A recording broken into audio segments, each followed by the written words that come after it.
नमस्कार दोस्तों, स्वागत है आपका। आज जो हम कहानी देखने वाले हैं वो एक सच्ची कहानी है। ये कहानी जिस इंसान की है उनका नाम है एली और ये यूके के रहने वाले हैं, इंग्लैंड के। वो ये कहते हैं कि 2011 को दोस्तों उनका बहुत ही बड़ा एक एक्सीडेंट हुआ था। वो एक्सीडेंट इतना बड़ा था कि उनके चेहरे को बहुत ही बड़ी चोट लगी थी, उनके सिर को भी बहुत बड़ी चोट लगी थी और बाद में इनको अस्पताल लेकर गए और उनकी हालत बहुत ही क्रिटिकल थी और वो बेहोश थे। डॉक्टर को समझ भी नहीं आ रहा था कि ये ठीक हो जाएंगे कि नहीं। और एली के परिवार को ये जब खबर पता चली तब उनके सारे परिवार के लोग यहाँ पर आए थे अस्पताल में।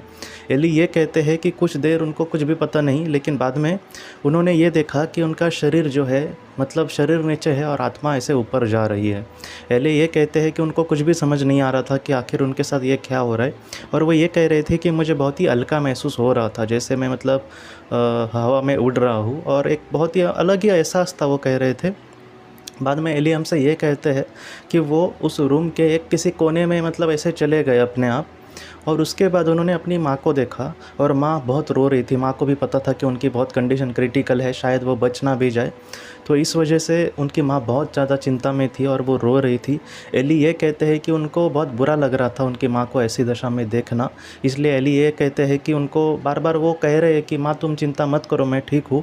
मैं शायद अपने शरीर में नहीं हूँ, लेकिन जहाँ पर मैं हूँ मैं सचमुच ठीक हूँ, तुम मत चिंता करना मेरी। और उनको कुछ भी समझ नहीं आ रहा था माँ को। और एली बाद में ये कहते हैं कि एली का बड़ा जो भाई था उसको कोई बीमारी थी और वो इस दुनिया से चला गया था तकरीबन 4-5 साल पहले। एली ये कहते हैं कि बाद में उन्होंने अपने उस बड़े भाई को देखा और वो जो बड़ा भाई था वो ये कह रहे थे कि जैसे वो इस दुनिया का नहीं लग रहा था, वो किसी और दुनिया का लग रहा था। लेकिन उसने मुझे प्यार भरी नज़रों से देखा और उसने कुछ ऐसी क्रिया की जैसे उन्होंने कहा है कि ऐसा हाथ लेकर ऐसा हम फूंक मारते हैं, वैसा कुछ किया। और एली ये कहते हैं कि उसके बाद वो अपने शरीर में फिर से चले गए। लेकिन अपने शरीर में जाते समय एली ये कहते हैं कि मेरे भाई ने कहीं ना कि उसके जो नज़रें थी उनके भाई की, या फिर उनके भाई ने शायद उन पर एक ऐसे विचार उनके मन में भरे थे कि तुम्हारा अब समय नहीं आया है अपनी आत्मलोक में आने का। उसने वैसा कहा है कि हमारी दुनिया में आने का तुम्हारा अब तक समय नहीं आया है, तुम्हें फिर से पृथ्वी पर जाना होगा और मैं तुम्हें फिर से पृथ्वी पर भेज रहा हूँ। ऐसे कुछ संदेश उनके मन में डाले और एली ये कहते हैं कि मैं इसके लिए तैयार हो गया और एली धीरे धीरे नीचे आ गए अपने शरीर में। और एली ये कहते हैं कि मैं धीरे धीरे बाद में ठीक हो गया। जैसे वो शरीर में आ गए तैसे वैसे उनको जो वहाँ भी चोट लगी थी वहाँ पे थोड़ा सा दर्द महसूस हो रहा था। उनको ठीक होने में भी बहुत सारा समय गया दोस्तों। लेकिन वो ये कहते हैं कि ये जो उनका अनुभव था वो इतना बड़ा था, इनको इतना सिखाने वाला था। इन्होंने अपने परिवार वालों को भी कहा कि मैं जिस तरीके से अपने सारे माहौल को देख रहा था, आपको भी मैंने देखा था जब मैं बीमार था वगैरह, जब मैं बेहोश था। और उनके परिवार वालों ने भी उन पर यकीन किया, क्योंकि ऐसे बहुत सारे केसेस में बहुत लोग यकीन नहीं करते, लेकिन ये लोग पहले से ही भगवान को मानने वाले ऐसे कुछ थे तो इन्होंने यकीन कर लिया। और वो आज भी समझते हैं कि कहीं ना कहीं ईश्वर ने उनको दूसरी ज़िंदगी दी है।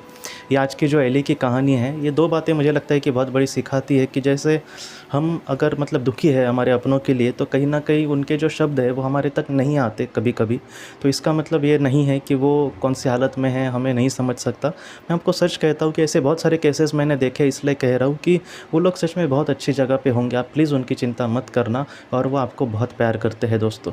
और दूसरी बात, जिन्होंने हमने जिनको खोया है वो हमारा कहीं ना कहीं हमारे साथ होते हैं। जैसे इसका जो बड़ा भाई था वो उनके साथ था, उसने उनको मदद करने की कोशिश की। तो ऐसी भी घटनाएं बहुत बार होती है। तो आप अगर हमने किसी को खोया है तो हमें ज़रा भी उसकी चिंता नहीं करनी। वो कहीं ना कहीं हमारे साथ जुड़ा हुआ है, हमारे सामने आज वो नहीं है, हमें उसकी कोई भी खबर नहीं है। तो इसका ये नहीं है कि वो हमसे बहुत दूर है, वो ज़रूर हमारे पास होगा और ज़रूर एक ना एक दिन हमें पूरा तरीके से पता चलेगा कि हाँ वो हमारे साथ है दोस्तों। इसलिए मैं हमेशा आपको कहता हूँ कि आप मेडिटेशन करें। इसलिए मैं हमेशा आपको कहता हूँ कि इस विषय की आप किताबें पढ़ें या फिर लोगों के विचार अगर सुनेंगे तो सच में बहुत दिलासा लगेगा। और आपके जो अपने हैं दोस्तों वो हमेशा खुश है वहाँ पर। बस आप अपने जीवन में अपने जीवन अपने आप को संभाल के आगे बढ़ने की कोशिश करना, इससे उनको भी बहुत खुशी मिलेगी। तो दोस्तों आज की वीडियो में बस इतना ही। अब मुझे आप इजाज़त दीजिए, हम अपनी अगली वीडियो में मिलते हैं। आप अपने परिवार का ख्याल रखना। आपका बहुत बहुत धन्यवाद।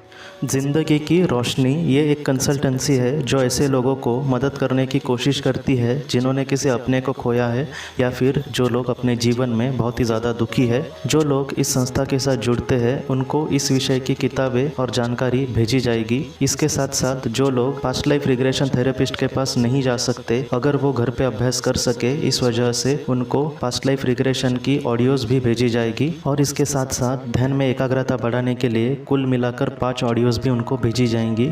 तो जो लोग इस संस्था के साथ जुड़ते हैं उनको यह सारी चीज़ें उनके ईमेल पर या फिर व्हाट्सएप पर भेजी जाएंगी। अगर आपको इस संस्था के साथ जुड़ना है तो कृपया इस नंबर पे व्हाट्सएप करें।